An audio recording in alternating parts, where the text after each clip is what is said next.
nuestro hermano.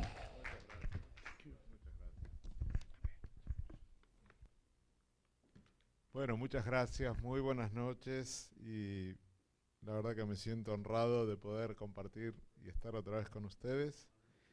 Y disculpen por ahí un poco la llegada tarde, es que vengo de lejos.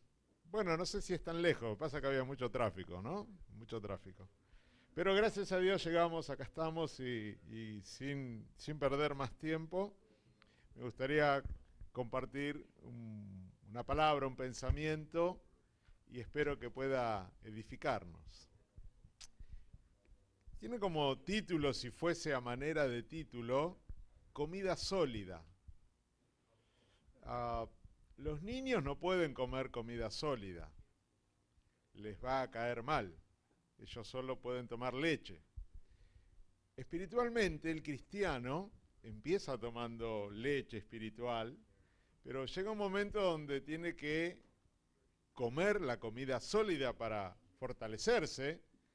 Y entonces quisiera ver si puedo, con la ayuda del Señor y con su atención, compartir una palabra que como título tiene comida sólida, ¿sí?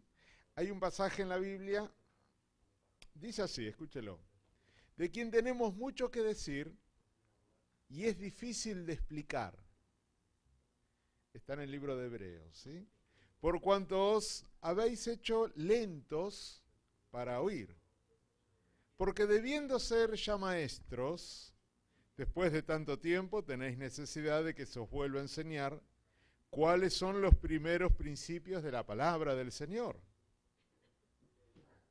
Y habéis llegado a ser tales que tienen necesidad de leche y no de alimento sólido. Porque todo aquel que participa de la leche es inexperto en la palabra de justicia porque es niño. Pero el alimento sólido es para los que han alcanzado madurez. ¿Para quiénes es? Para los que por la costumbre tienen los sentidos ejercitados en el discernimiento del bien y del mal. Pareciera que al final la idea es que la madurez, entre otras cosas, es saber discernir el bien y el mal, lo bueno y lo malo. Uno de los problemas que enfrenta la iglesia en este tiempo es la niñez dentro de las iglesias. A la gente le cuesta crecer, le cuesta andar y vivir en el Espíritu. El andar y el vivir en el Espíritu no solo es para 2 o 3 dentro de la iglesia, sino que es para los hijos, para todos. Pero se nota o se ve que a muchos les cuesta crecer y depender del Espíritu Santo, andar en el Espíritu. A veces se piensa que solo es la función del pastor, pero es de todos. El crecimiento no solo es numérico. Si una iglesia crece numéricamente, pero no madura, eso no es crecimiento. En todo caso sería engordar, pero no crecer. Porque podríamos crecer numéricamente y tener 10 bebés, y luego tener 100 bebés, y luego tener 200 bebés, pero siguen siendo bebés. Y el secreto no es el crecimiento numérico, sino la madurez espiritual a la cual la iglesia tiene que acceder. Y esa madurez espiritual garantizará crecimiento. La Biblia habla mucho de los niños dentro de la iglesia. Y hay evidencias que nos dicen a nosotros en qué etapa estamos de la vida. Como personas hemos pasado diferentes etapas. Aquí todos fuimos niños, todos fuimos adolescentes, todos fuimos jóvenes y algunos ya estamos un poco adultos, para no decir un poco viejos. Pero la vida es así y un día nos iremos de esta tierra, como parte normal del ciclo de la vida. Y eso no nos espanta, al contrario, para nosotros es una bendición. Pero la verdad que así como en la vida hay distintas etapas, en el espíritu, espiritualmente, también hay distintas etapas. También se nace, también se es niño y también se es adulto, maduro. Y Dios quiere de todos sus hijos no solo que nazcan, sino que crezcan y desarrollen a la altura de la medida de la plenitud de Cristo. Si usted tiene un hijo, su hijo nació, seguramente que hubo fiesta en su casa cuando nació un hijo. ¿Alguien tiene hijos aquí? Bueno, cuando nació su 15º hijo, también estaría contento, ¿no? Ya no tanto. Pero no importa, uno cree que el nacimiento de un hijo siempre es una alegría, y así es. Pero si pasara 1 año, 2 años, 4 años, y su hijo aún no camina, no habla, sigue con la mamadera o el chupete, lo que fue alegría ahora es tristeza. Porque ¿qué esperamos nosotros? No solo que nazca, sino que ¿qué? Que crezca. Dios es igual. La Biblia dice que hay fiesta en los cielos cuando un pecador se arrepiente, cuando se convierte, cuando nace. Pero si al cabo de 4, 5, 6 años aún no crece en el espíritu, si sigue siendo el niño, esa alegría ahora le empieza a preocupar al Señor. Ahora, los niños son los que aún no han desarrollado los sentidos, no saben diferenciar entre el bien y el mal. Entonces, como a los niños hay que indicarles lo que hay que hacer y lo que no hay que hacer, qué tienen que decir, qué no tienen que decir, porque aún son niños, entonces hay que guiarlos. Así también es en el mundo espiritual. Hay que decirle lo que hay que hacer, lo que no hay que hacer, hermano, que haga esto, no haga lo otro, pastor, ¿qué hago? Pastor, ¿qué digo? Dependientes del pastor. Y está bien mientras van creciendo, pero llega un momento donde tienen que desarrollar y crecer. Entonces, cuando crecen y maduran, así como nosotros en la vida hemos crecido y madurado, ya sabemos más o menos cómo manejarnos en la vida. No tenemos que estar pendientes de papá y mamá a esta altura de la vida. Imagínense, con 40 y pico de años todavía decirle a mamá o a papá, ¿qué hago, papá? ¿Qué digo, mamá? ¿A dónde voy, mamá? ¿Qué hago, papá? No, usted ya creció y ya no hace eso. Ya a los 20 y pico de años ya hace lo que usted cree que hay que hacer. Espiritualmente, cuando un pastor tiene que decirle siempre a la gente lo que tiene que hacer, lo que no tiene que hacer, lo que tiene que decir, lo que no tiene que decir, es porque aún son niños. Aleluya. Según el valor que se les da a las cosas, también es evidencia de madurez. Si usted tiene hijos, por ejemplo, y le sirve un vaso de Coca-Cola, tiene 2 hijos, y usted le sirve un poco de Coca-Cola, y al otro le sirve un poco más. Y ya empiezan las peleas, ¿no?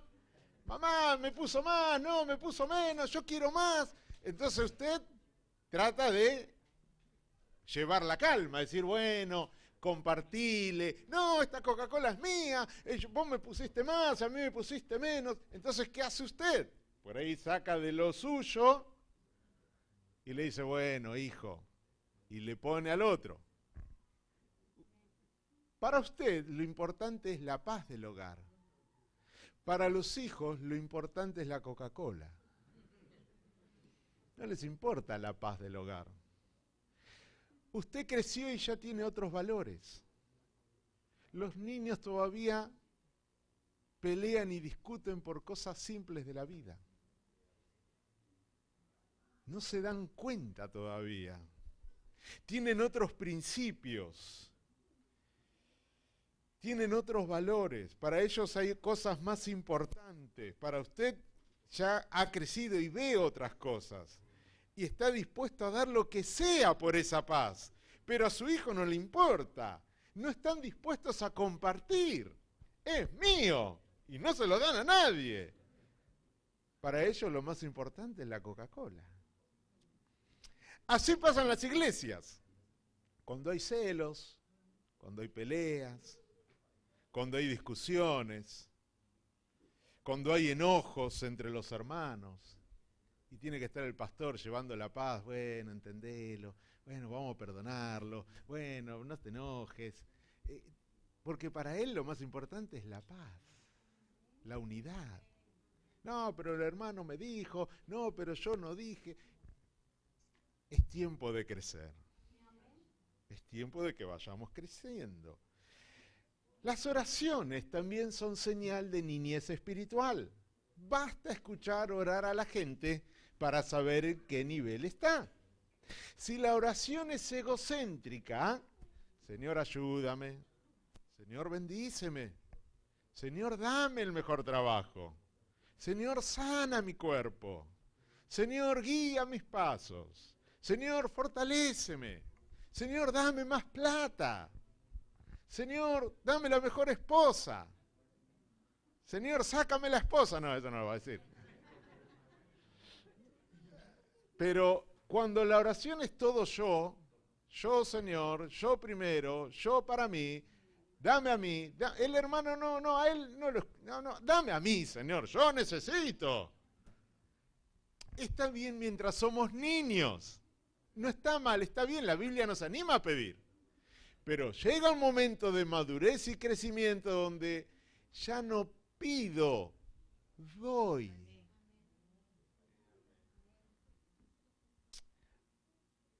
Yo cuando estoy con mis hijos, yo no les estoy pidiendo, les estoy dando. Ellos son niños y piden y piden y piden. Y yo que soy grande, doy. Ya está, yo ya pasé la etapa de pedir y pedir y pedir. Ahora crecí y doy. En la iglesia es igual. Cada vez que usted viene y pide, está bien. Pero Dios va a decir, bueno, empezá a dar. Aleluya. Así también es la iglesia. Al fin, hay muchos factores que hablan de la niñez del cuerpo. Pero llega el momento donde Dios quiere que crezcamos, que desarrollemos, que avancemos en el espíritu. Entonces la pregunta es, ¿cómo logramos nosotros crecer? ¿Cómo podemos nosotros avanzar, proyectarnos en el espíritu y vivir en el espíritu? Porque ese es el desafío de la iglesia. Entonces hay un pasaje que está en la carta que Pablo escribió hace muchos años atrás, 2000 años atrás, en el libro o la carta que se titula Efesios. O sea, la iglesia estaba en Éfeso. Y Pablo le escribe una carta. Y entonces la carta que está en el Nuevo Testamento es Efesios. Capítulo 3, verso 3.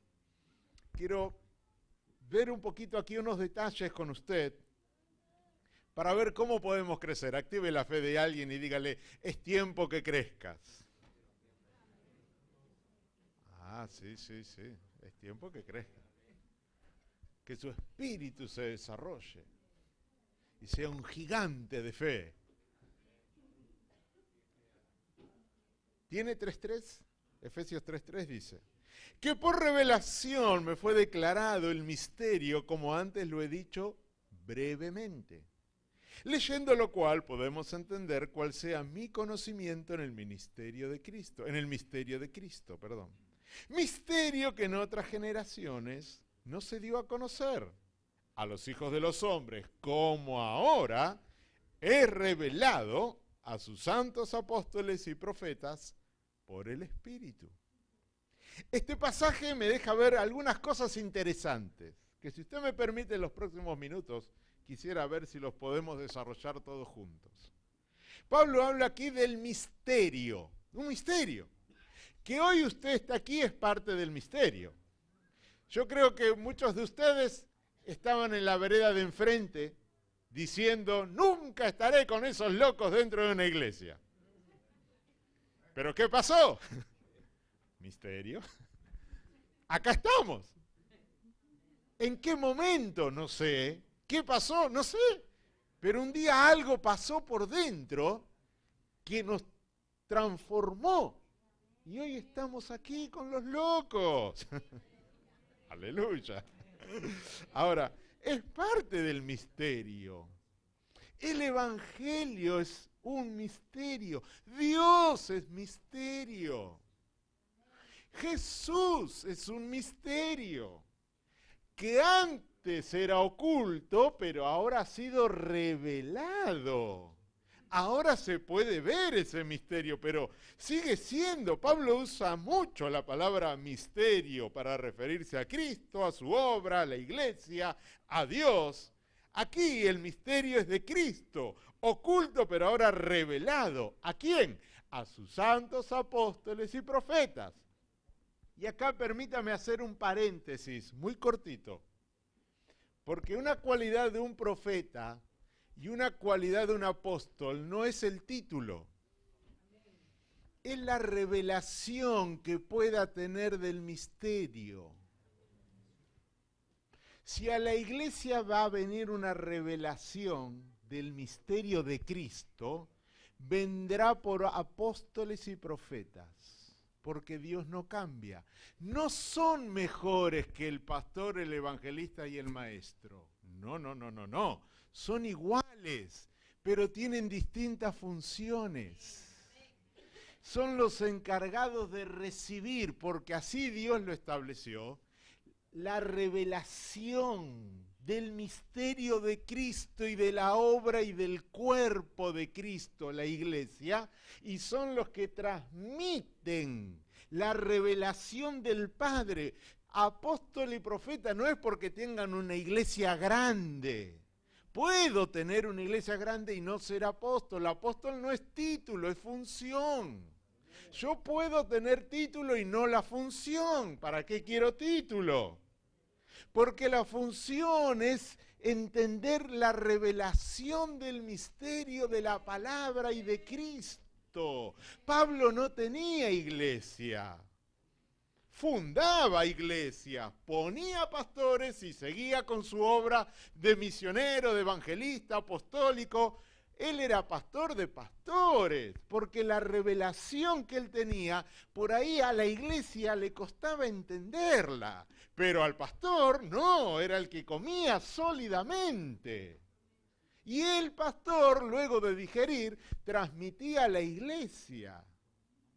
Claro que Pablo también lo hacía la iglesia, pero ahí podríamos más o menos ver un poco la diferencia o las funciones entre unos y otros, las cualidades.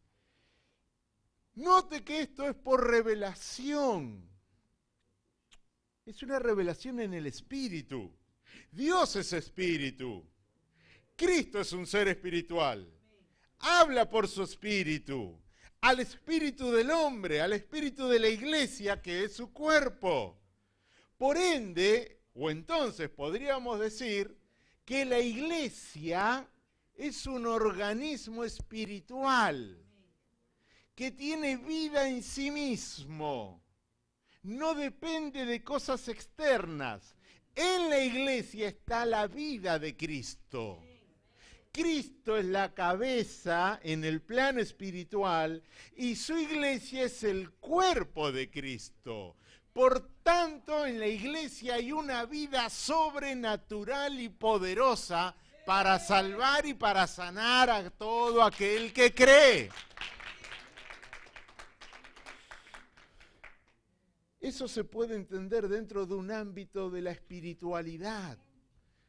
Por eso es una revelación. Revelar es que yo no veo y se me corre el velo y puedo ver espiritualmente la obra de Cristo en medio de nosotros. Pablo habla de la iglesia como el cuerpo de Cristo. Y para no dar tanta vuelta en esto, la iglesia entonces es un organismo, no una organización. La iglesia tiene base espiritual, no terrenal. La iglesia no depende de una organización humana. Yo puedo organizar aquí una iglesia. Decir, bueno, vos vas a ser el diácono, vos sos el anciano, vos vas a cantar, vos vas a hacer esto. Una organización humana, cualquiera puede hacerla. Pero la iglesia no es una organización humana, es un organismo espiritual que tiene vida en sí mismo. Usted tiene vida en sí mismo. La vida de Cristo pasa por usted. Esto es un misterio que tiene que ser revelado en su espíritu. Yo se lo puedo dar, yo le puedo dar la información, pero su espíritu tiene que recibir la revelación. Si no, será solo información. O sea, puede ser. No, puede ser, no. La sangre de Cristo corre por sus venas. Es un misterio. La iglesia tiene vida en sí misma. Es como una semilla de lo eterno. Jesús dijo que nosotros estábamos en la tierra, estábamos en el mundo, pero no somos de esta tierra, no somos de este mundo. Eso quiere decir que usted y yo somos un ser interplanetario. Es usted de otra galaxia. Algunos tienen cara de marcianos, ¿no? Pero la verdad es que si no somos de esta tierra, ¿de dónde somos? Misterio. Pero Cristo lo habla de su iglesia. Ustedes están en el mundo, pero no son del mundo. ¡Wow! ¿De dónde entonces? Ahí es donde empieza a develarse el concepto de que la iglesia es el cuerpo espiritual de Jesús. Y es una semilla, escuche esto, la iglesia es como una semilla de lo eterno que viene a la tierra. Toda semilla, según Génesis, el libro de Génesis dice que cuando Dios creó el universo, dijo que de cada semilla saldría su género. La vida está en la semilla. La vida está dentro, no afuera. La vida está encerrada, pero cuando esa semilla cae en la tierra, de una forma misteriosa, la semilla abre y da lugar a la vida. Brota la vida de la nada. Mientras usted tiene la semilla en la mano, no crece nada, pero cuando la puso en la tierra, sale la vida. Así es la iglesia, viene de lo eterno, se deposita en la tierra y empieza a producir vida, empieza a producir personas espirituales, porque la iglesia viene de lo eterno, se establece en la tierra y de aquí empieza ahora a crecer hombres y mujeres que vienen, pero que Dios ya dice que no son, pero que están aquí, pero que busca producir gente espiritual, porque cada semilla da según su género, y si la iglesia es espiritual, producirá gente espiritual. No puede producir otra cosa. No lo puede, es imposible. Un árbol de limón, ¿qué va a dar? O sea, ¿voy a agarrar una manzana de un árbol de peras? No. La manzana es del árbol de... Bueno, y así podríamos dar muchos ejemplos. ¿Y de la iglesia qué va a salir si es espiritual? Gente espiritual. Gente que nace y crece en el espíritu. Estoy tratando de explicar algo que necesito su atención porque es difícil, como le dijimos al principio, difícil de explicarlo. Una iglesia producirá personas espirituales, porque es un organismo espiritual, es una semilla espiritual, producirá y buscará gente espiritual, personas que nazcan, crezcan y vivan en el Espíritu. Por eso dice el libro de Efesios 1:23, que Dios sometió todas las cosas bajo sus pies y lo dio por cabeza a Jesús, por sobre todas las cosas a su iglesia, a la iglesia, la cual es su cuerpo. La iglesia no es un salón de locos que se junta, que no tiene nada que hacer un viernes a la noche. La iglesia no es un rejuntado de pobres, de gente sin capacidad intelectual. No. La gente puede ser eso en el nivel terrenal, pero la iglesia no es un rejunte solo de gente. La iglesia no es un salón.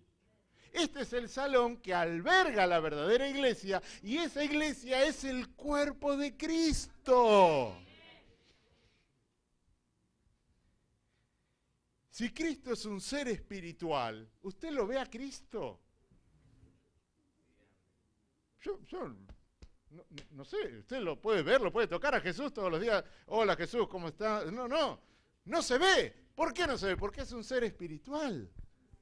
Un espíritu no se ve, pero está.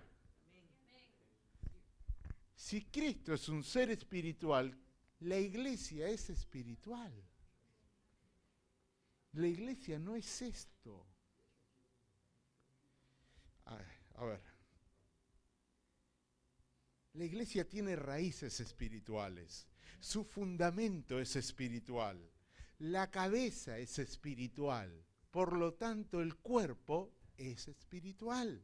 El problema es tratar de entender a la iglesia bajo conceptos humanos o poner al frente de la iglesia personas que aún no han crecido y como niños no tienen el sentido ejercitado del bien y del mal y pueden tener el llamado, pero se adelantaron al tiempo y hacen grandes errores dentro de la iglesia.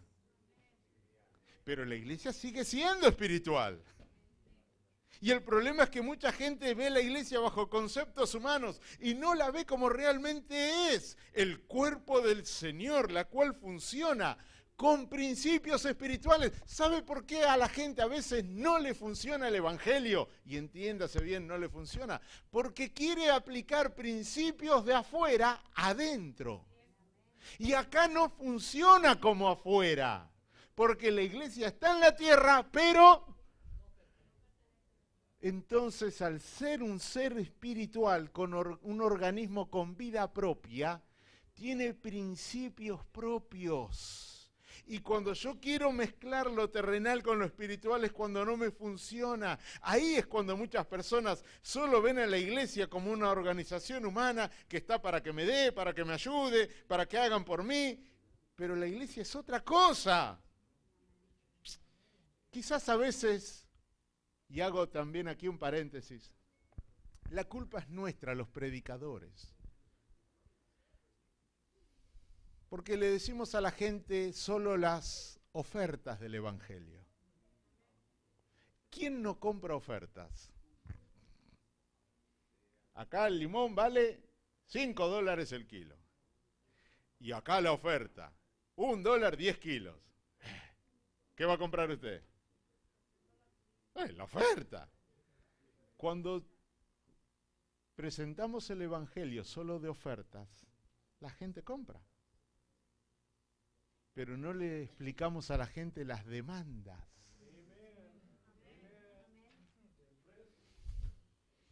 Entonces la gente dice, ¿qué? Cristo sana, salva, liberta, prospera. Yo quiero eso. Pero si tú no le explicas las demandas, hay problemas. Hay problemas. El evangelio también tiene sus demandas. Y para que te funcione, tienes que entender lo que el Señor pide de ti. Ante las demandas, mucha gente claudica y deja al Señor. Pero los que han nacido de nuevo y tienen la vida de Cristo adentro, seguirán adelante, sentirán la necesidad de perseverar, porque en la iglesia hay un poder sobrenatural que te lleva a eso. Son personas que han pasado de muerte a vida. Tú ya no eres un desconocido. Pasaste de la muerte a la vida. Cristo está en ti. Hay eternidad en la iglesia. Hay eternidad en ti. En la iglesia, mire, en la iglesia para que te funcione, usted tiene que entender que es el mundo al revés. Para vivir, usted tiene que morir. Si yo le digo cuántos quieren vivir, si yo le digo cuántos quieren morir, no, pastor, no me quiero morir. Pero si tú quieres la vida de Cristo, te tienes que morir. ¿Cuántos quieren recibir? ¿Qué pregunta, pastor? Yo quiero y quiero. Muy bien, para que usted reciba primero tiene que dar. Pedro estaba preocupado por esto y le dijo, Señor, nosotros hemos dejado todo y te hemos seguido. ¿Qué vamos a recibir? Y el Señor dijo, no hay nadie en esta tierra que haya dejado todo y reciba 100 veces más en esta tierra y la eternidad. ¿Cuántas veces le dijo que iba a recibir? 100 veces más. Eso está en el Evangelio de Marcos, búsquelo. Pero ¿por qué iba a recibir 100 veces más? Porque primero dio todo. O sea, usted quiere recibir, tiene que dar primero. Es el mundo al revés aquí. Ay, ay, ay. Justo hoy tuve que venir yo, ¿no? Para ser primero, tiene que ser el último. Tiene que ser el servidor de todos. Para ser exaltado, tiene que ser humillado. Es todo al revés, como funciona afuera. Entonces, mire, esta es la introducción del mensaje. Yo no sé qué hago. Si me da 10 minutos más, por lo menos, para dar 2 detalles. Porque la pregunta es, ¿qué hacemos ante esto? ¿Cómo yo puedo entender y crecer en el espíritu, considerando que es un misterio y que es por revelación? Hay 3 pequeñas cosas, tres cosas muy sencillas que quisiera compartir para que yo pueda crecer en el espíritu. Si yo preguntara cuántos queremos crecer espiritualmente, me gustaría que por lo menos más de uno me dijera, yo quiero crecer. Entonces me da 10 minutos más. Dios es espíritu. ¡Qué novedad! Claro, Dios es espíritu. Su reino es eterno y es espiritual. Él está en todo lugar, Él está en todo momento, Él está dentro, Él está afuera. Él tiene otra sustancia, se mueve en otra dimensión. Dios, por la gracia que me ha dado y el privilegio, he recorrido algunos lugares lejos de mi hogar. Pude estar en España, pude estar en Marruecos, que es una nación musulmana, son todos musulmanes. Está prohibido el evangelio. La obligación es ser musulmán. Cada 2 cuadras o 3 hay una mezquita. Las casas son todas bajas y las únicas torres que hay en Marruecos son de mezquitas. No hay otra cosa. Así que evangelizar o predicar allá es muy peligroso. Así que estuvimos solo una semana y nos fuimos. 10 días. Es muy difícil.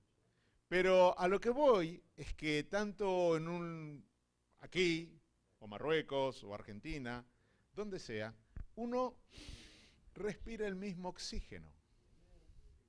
¡Qué novedad! El mismo aire que usted respira acá es el mismo aire que se respira allá. O sea que el mismo oxígeno que hay aquí es el mismo que está allá. Dios es como el aire. Así como está aquí, está allá. Así como está acá, está allá, en Argentina, en donde usted se imagine, Dios está. No es una persona limitada en cuerpo, en espacio. Llena toda la tierra. Así como usted respira y tiene aire en los pulmones y no se muere, así Dios también está por dentro, como el aire. Entonces está por fuera, está por dentro, pero no solo dentro mío, porque aquí todos respiramos, todos tenemos aire en los pulmones. Dios es igual, está dentro de cada uno. Por eso todo lo sabe, todo lo conoce, está en todo lugar, todo lo llena. No está aquí y no puede estar allá. No, Él es como el aire, que tiene otra sustancia. Se mueve en otra dimensión. Entonces, ¿qué hace Dios? ¿Qué hace?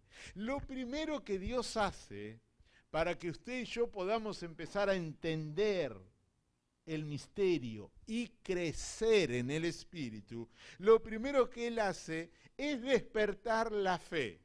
Algo sencillo. La fe es un don espiritual. Dios es espíritu.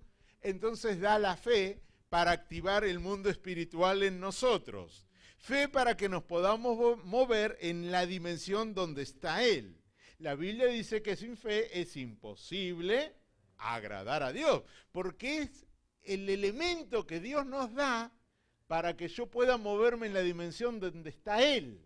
Él se mueve en mi dimensión, pero ahora yo tengo que ir a la suya. Él se mueve en la materia, pero ahora yo tengo que moverme en el espíritu. Para eso Dios deposita la fe. Ahora, note esto, porque es bueno entender esto, para movernos en las dimensiones espirituales. Hay un orden. La Biblia dice que la fe viene por el oír. Ahora, cuando usted oye la palabra, Dios en su orden envía la palabra. La palabra es una palabra viva, tiene vida en sí mismo. Cristo es la encarnación de la palabra. Cristo es la palabra y tiene vida en sí mismo. Entonces viene de lo eterno, del mundo de la fe, la palabra de Dios. La palabra cuando usted la oye, por eso usted tiene que siempre tener mucha atención cuando se habla la palabra de Dios. Tiene que estar muy atento. Yo sé que a veces cuesta. Pablo dice que predicó toda la noche. Había que escuchar a Pablo toda la noche. Pero en sí, hay uno que se le dormía. Se le durmió y se le cayó la ventana. O sea que también había gente que le costaba oír. Yo no quiero que se me duerma, así que por favor deme 10 minutos más. 10 minutes. Porque la verdad que cuando la comida sólida va entrando, va bien, pero cuando no la entiendo, es como que yo le hable en chino. ¿De qué habló? Habló bien. ¿Qué dijo? No sé, no entendí nada, porque habló en chino. Entonces, deme 10 minutos más. Quiero cerrar aquí la idea, pero lo primero que Dios hace es depositar la fe. La fe viene por medio del oír la palabra. La palabra viene del mundo espiritual. Es una esencia espiritual, con poder y vida en sí mismo. Entonces entra en esta caja y produce, porque todo lo que hace Dios es productivo, todo lo que Dios hace es productivo, Dios siempre está produciendo. Vía la palabra produce la fe, cuando yo la oigo, activa lo sobrenatural y esa palabra produce la fe. La fe que produce la palabra es de esencia espiritual, es un don espiritual y producirá gente que pase de la muerte a la vida y por la fe llegue al propósito por el cual Dios lo llamó. Dios te llamó con un propósito en el mundo espiritual, en su esencia, en su ámbito. Entonces la fe hará que te traslades y dejes lo material para empezar a vivir en lo espiritual.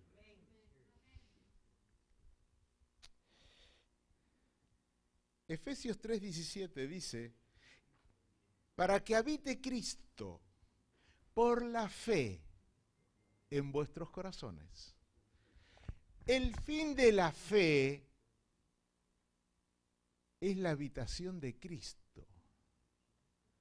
El fin de la fe no es el auto, la casa, el mejor trabajo, que no está mal. Pero el fin, el propósito de la fe, es para sacarte de la materia y trasladarte al espíritu. Y tú puedas discernir que Cristo ya no está en la estratosfera de la cuarta nube del tercer cielo a la mano derecha. Ahora Cristo está dentro tuyo. Yo te puedo dar la información y tú dices, sí, lo escuché. Pero otra cosa es cuando se te revela por la fe que Jesús está dentro tuyo. El fin de la fe no es que tengas un mejor pasar económico en la tierra, que no está mal. El fin de la fe es que se te abran los ojos espirituales y puedas discernir que Jesucristo vive dentro tuyo. Y cuando eso se te revela, tú nunca más estarás o te sentirás solo o sola. Porque tú sabes que Jesús está contigo. No hay lugar para el desánimo. Lo peor que hay es un cristiano desanimado. ¿Qué le podés decir a un cristiano desanimado? Pero cuando la revelación se te hace carne, dices, wow, tú vives feliz. Tú vives gozoso. No sé si llegás bien a fin de mes, no sé si te sanaste, si te vas a sanar. ¿Lo puede hacer? Sí. Pero si no, tú vives feliz igual. Tú serás como los 3 jóvenes hebreos que estaban delante de esa gran estatua que el rey Nabucodonosor hace muchos años atrás había levantado y ellos no la querían adorar. Y el rey los amenazó diciendo, si ustedes no adoran, los voy a tirar a ese horno de fuego. Y lo calentó 7 veces más, que tanto era el calor que los que lo tiraron se murieron. Pero esos 3 jóvenes hebreos dijeron una palabra crucial para este tiempo. Rey, no es necesario que te hablemos de este asunto, porque tú sabes que no adoraremos, solo nos inclinaremos y adoraremos delante de nuestro Dios, que nos puede librar del horno de fuego y de tu mano, oh Rey, nos librará. Y si no nos libra, no hay problema. El cristiano espiritual tiene eso claro. Dice, yo sé que Dios me puede prosperar. Y si no lo hace, no hay problema. Yo sé que Dios me puede sanar. Y si no lo hace, no hay problema. Yo sé que Dios me puede dar el auto, la casa. ¡Claro que sí! Y si no, no hay problema. Porque tú por la fecha vives en el Espíritu. No vives atado a la esencia de la materia. Saliste de tu ámbito y entraste al ámbito espiritual de Cristo. Alguien me va siguiendo, por favor.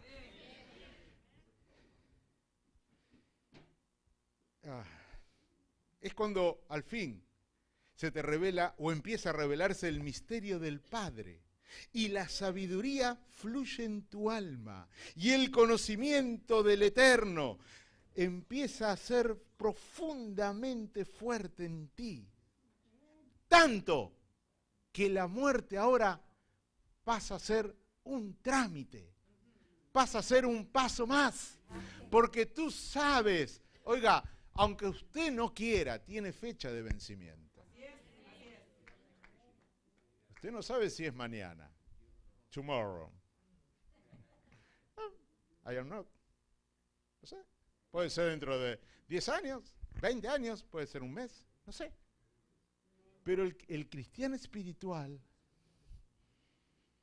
vive en lo eterno, ya pasó a la dimensión eterna. Es eterno, no es que va a ser. Es. Por cuanto es, no mide su vida por los pasos efímeros de esta tierra. No mira los 70, 80 o 90 años de tierra. Él mira lo eterno. Yo ya tengo 40 y pico, no digo el pico porque voy a decir que estoy viejo.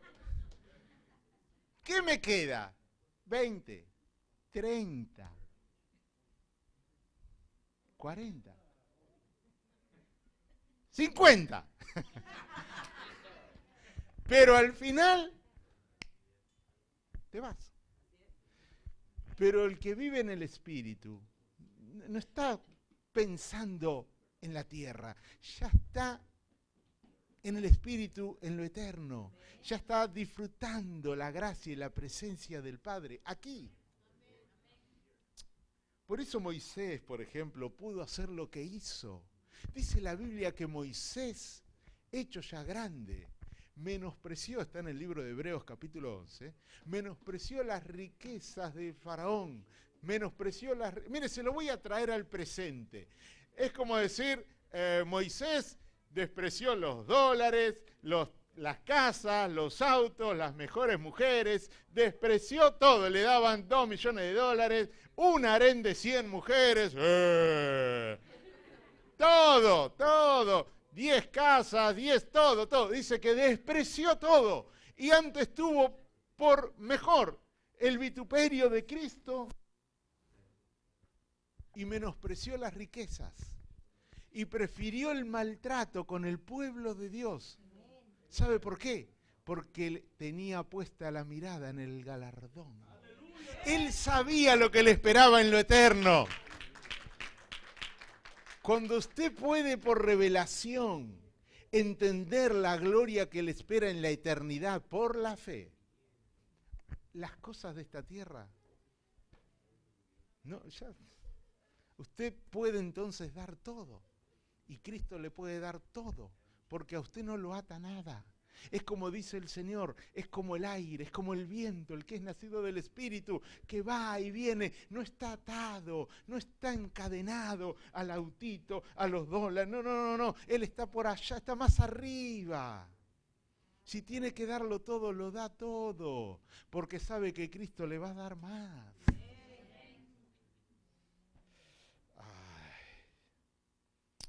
Termino.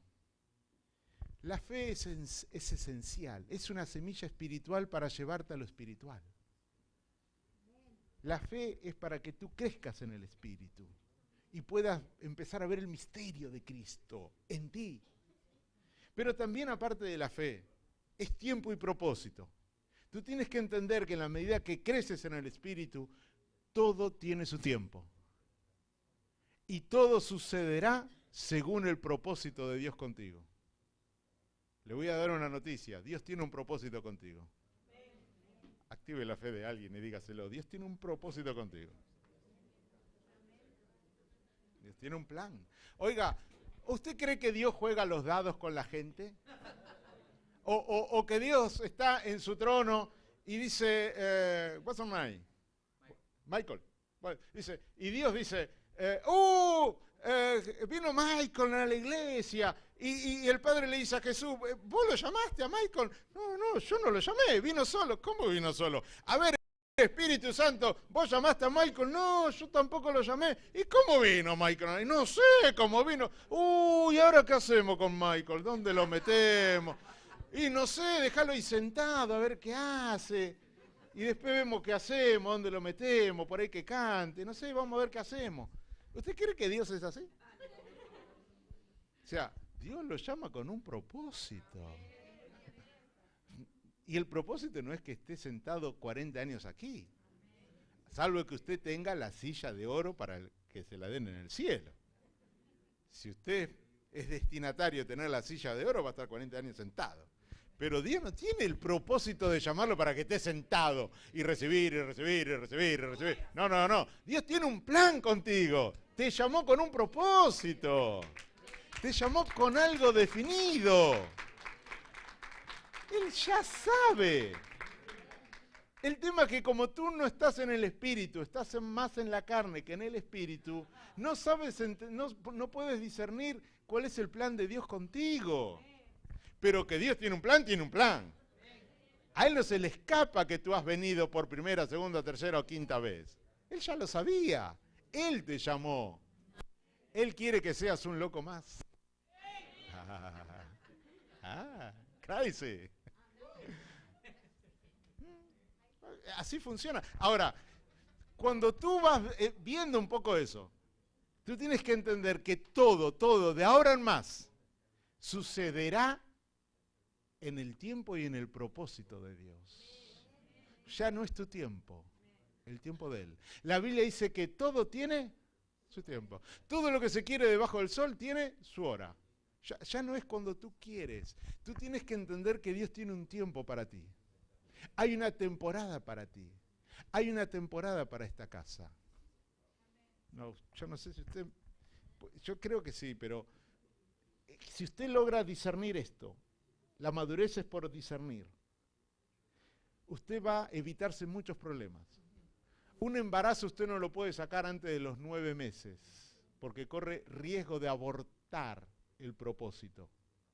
No puede pasar de los 9 meses porque corre riesgo de abortar y que se muera el propósito.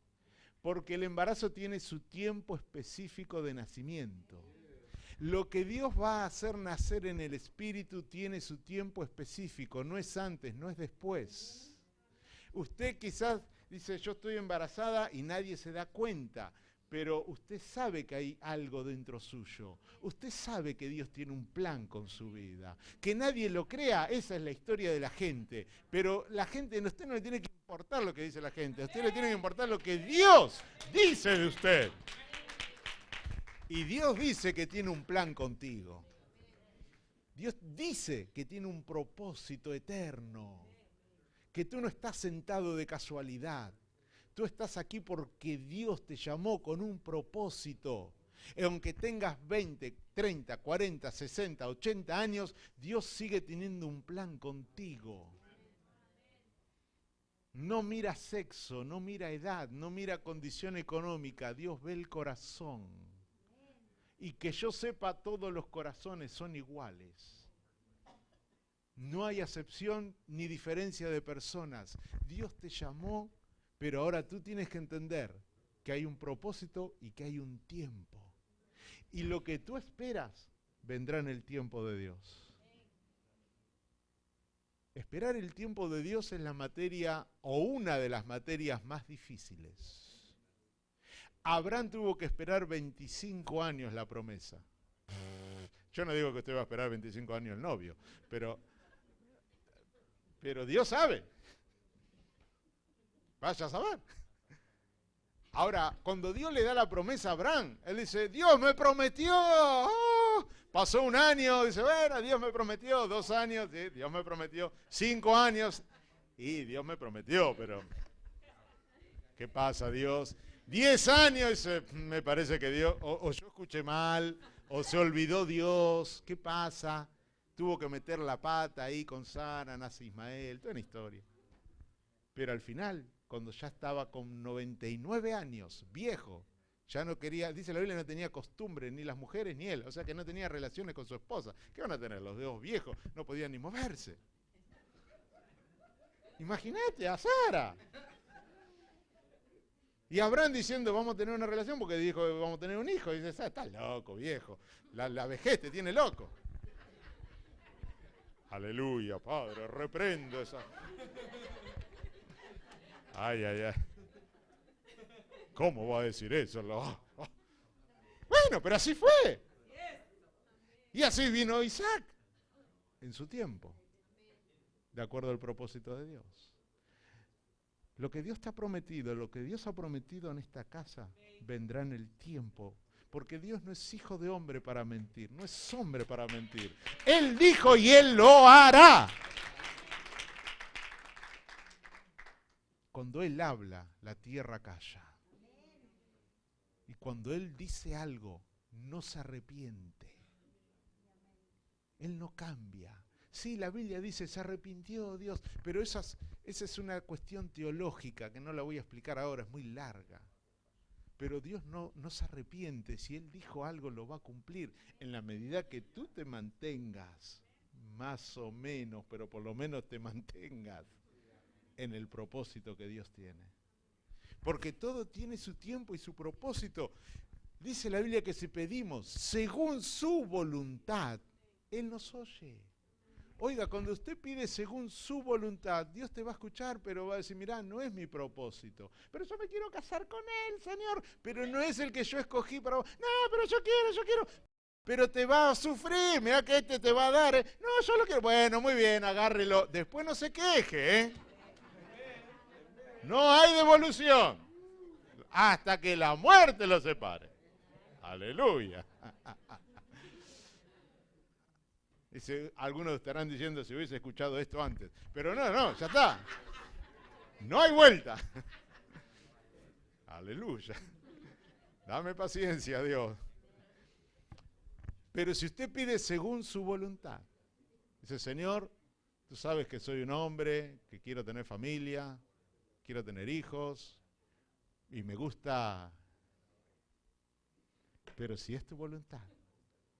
Si no, Señor, sacala de mi corazón porque no quiero entorpecer. Y Dios, viendo su corazón, no lo va a dejar confundir. Bueno, así podríamos nombrar tantos ejemplos. Dice la Biblia que si usted pide según su voluntad, por eso Santiago dice que pedimos y no recibimos, porque pedimos mal. ¿Se puede pedir mal? Sí. Oiga, si usted es un niño, usted es padre. ¿Alguien es padre aquí? Y su hijo le pide, es un millonario, usted es Donald Trump. ¿Eh? Multimillonario. Y su hijo va y le dice, papá, dame $100 millones. Usted le dice, no, hijo, usted los tiene. Dice, no puedo. Dice, bueno, dame $200.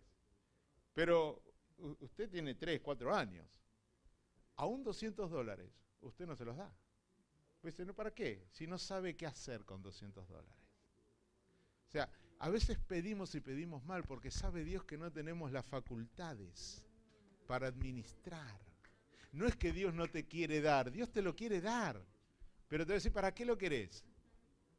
Y quiero el mejor auto, así me ven en la cuadra que tengo el mejor auto y estoy bendecido a los vecinos. No. Tú no sabes lo que estás pidiendo. Yo puedo dártelo, sí, porque soy dueño de todo. Pero tú tienes que entender para qué. Tienes que aprender a pedir. Bueno, estoy cerrando.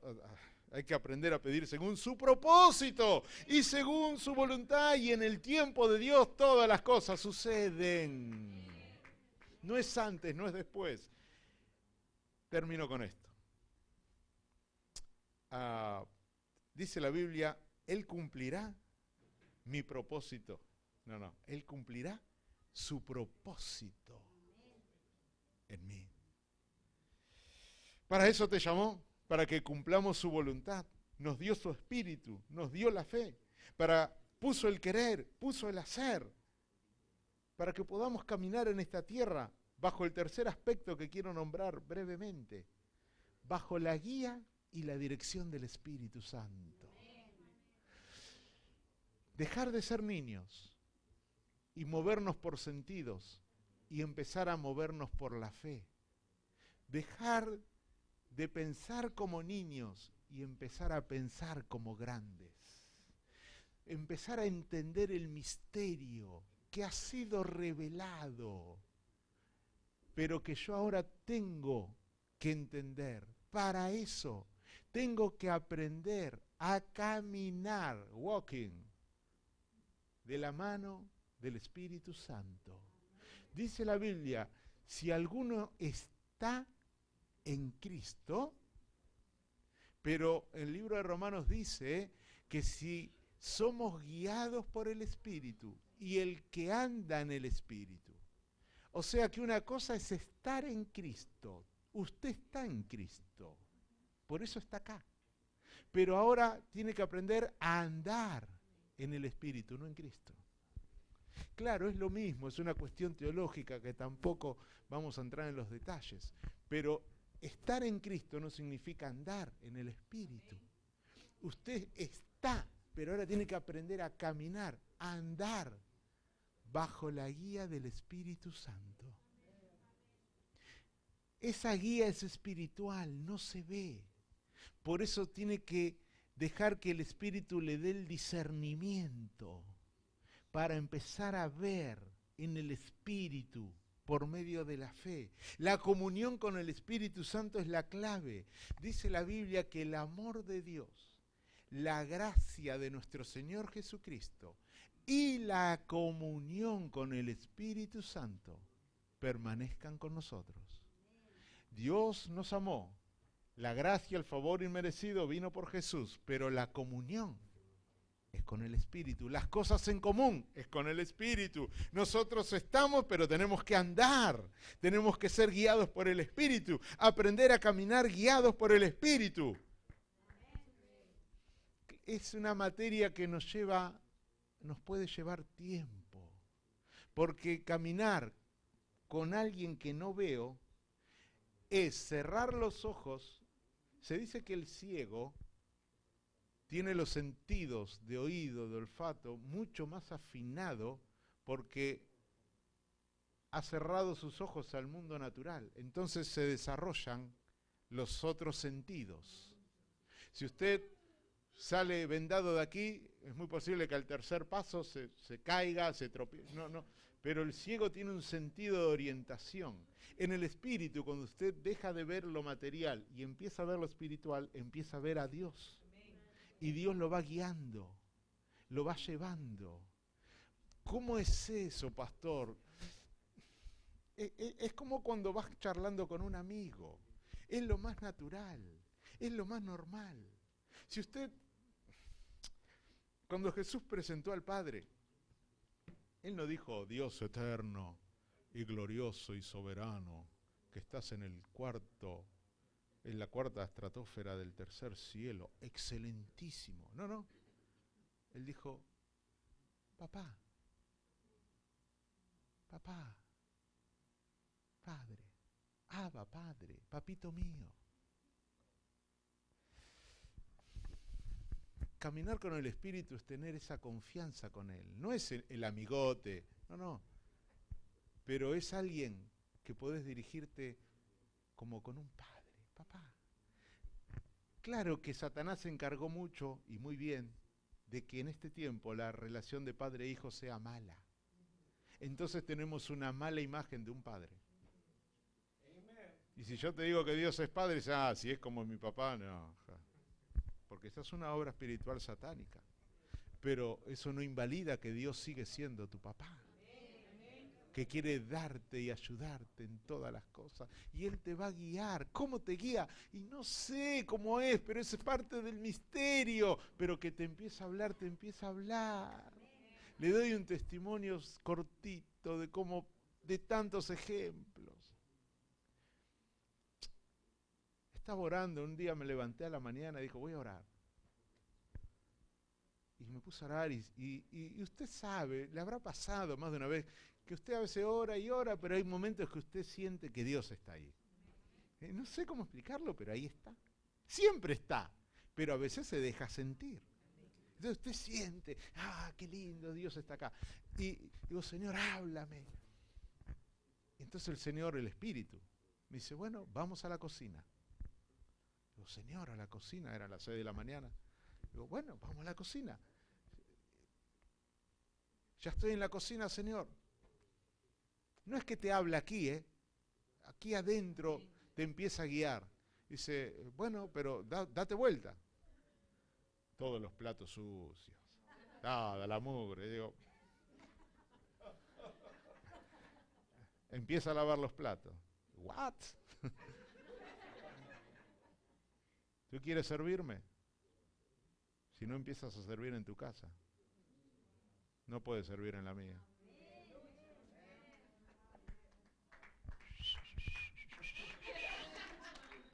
Empecé a lavar platito por platito, todo.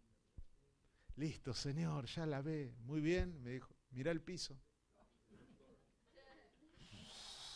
Allá está la escoba, empezaba. No, Señor, es que si tú no sirves en tu casa, ¿cómo vas a servir en la mía? Fui, agarré la escoba. Alguno puede agarrarla para volar, pero no.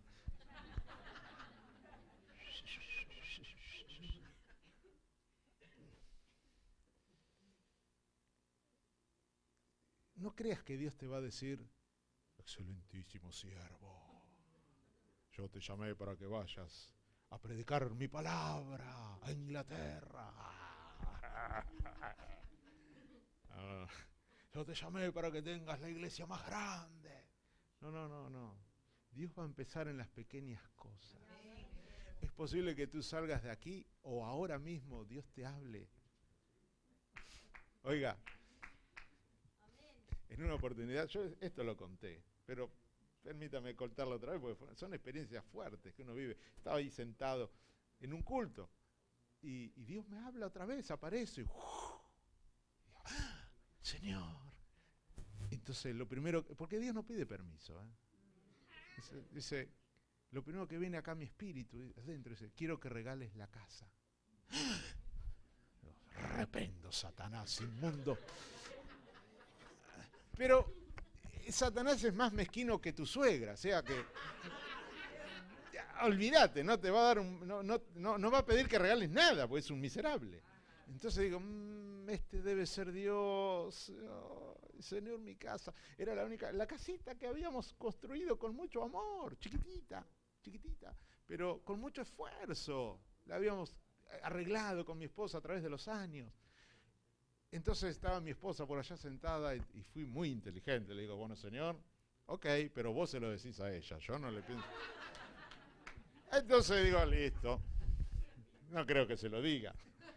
Cuando salimos del culto, mi esposa dice, Dios me habló. ¿Y qué te dijo? Que regalemos la casa. Y bueno, encima nos dijo a quién. Así que al otro día, a los 2, 3 días, llevamos la escritura, la llave y regalamos la casa.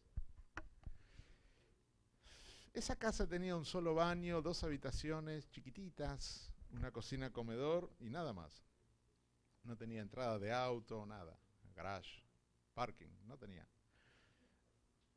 Pero para no cansarlo y aburrirlo, el Señor me regala una casa a mí. Es una historia larga, pero la resumo. Mi casa valía $30.000. La casa que Dios me regala vale casi $300.000. Tiene 1, 2, 3 baños. O sea que puedo elegir donde hay menos olor y tiene cocina, comedor, living, 4 habitaciones, entrada para 2 autos y tiene un fondo libre de unos 30, 40 metros. Tiene un fondo muy libre. Pero me la regalaron, me la sembraron. Ahora yo con esa casa estoy haciendo ahora un negocio con una empresa que van a construir una torre. Porque está en el centro de la ciudad donde vivo. Y con lo que me dan, me voy a comprar una casa en un, bueno, no sé acá cómo son, pero son barrios privados, barrios cerrados. Ah. Y encima me dejan un departamento de las torres que arman. Ah. Pero ¿dónde empezó todo? O sea, Dios puede pedirte esas cosas cuando tú estás en el Espíritu. Pero no dudes. Es posible que Dios no te diga ya, pero empiece pidiéndote algo. Estaba en un culto, un minuto, estaba por allá atrás, y un predicador dice, usted tiene que honrar a sus pastores. Y empezó a hablar, dice, traiga una ofrenda y dele a su pastor. Era un congreso, estaban todos los pastores. Yo todavía estaba empezando el pastorado, tenía un pastor que me pastoreaba. Entonces yo dije, menos mal, no está mi pastor. Pero de repente miro así y digo, allá está. Todavía estaba en la carne, ¿vio? Estaba en la carne todavía.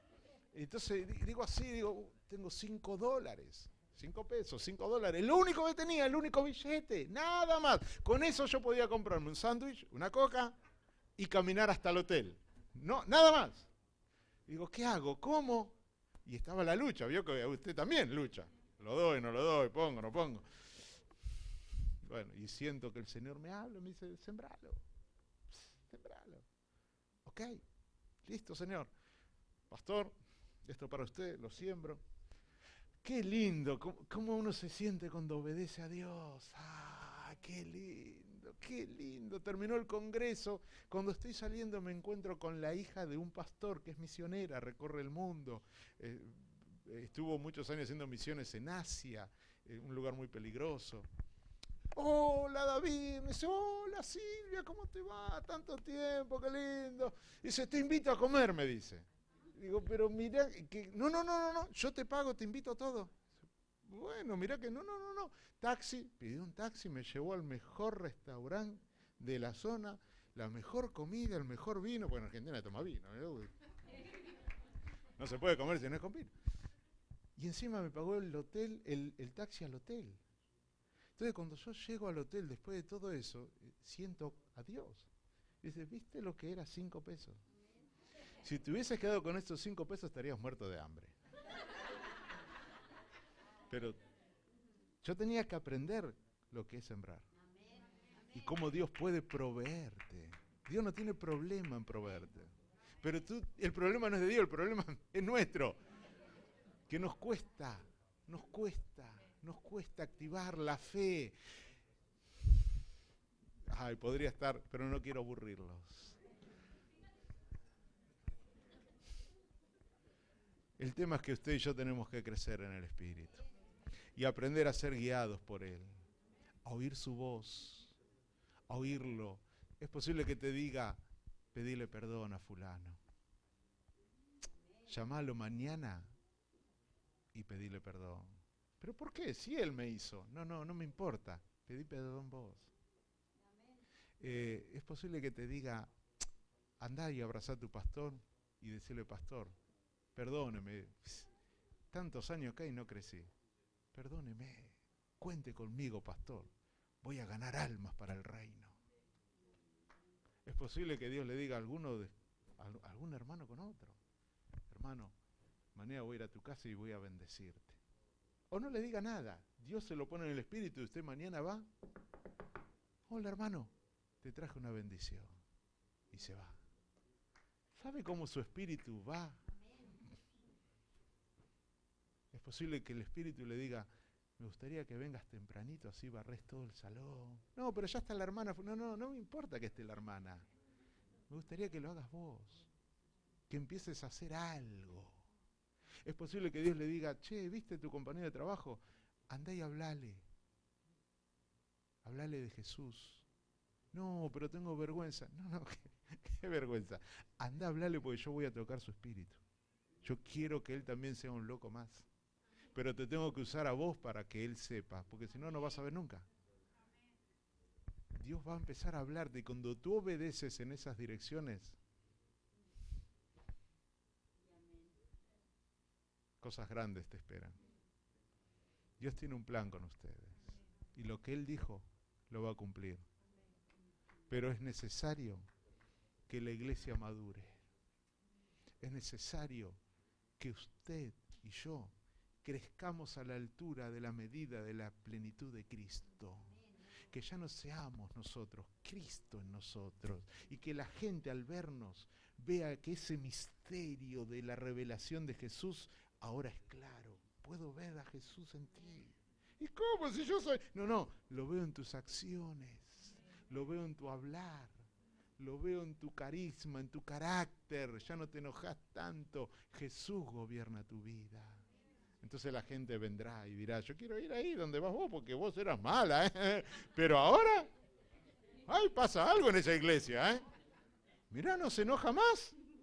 ¿Cómo va a venir el esposo? Cuando vea el cambio, dice: mirá, esta era una loca, gritaba, y ahora me sirve la comida, me sirve el desayuno, no se enoja. Aleluya. Oramos. Vamos a pedirle a Dios con sabiduría que nos permita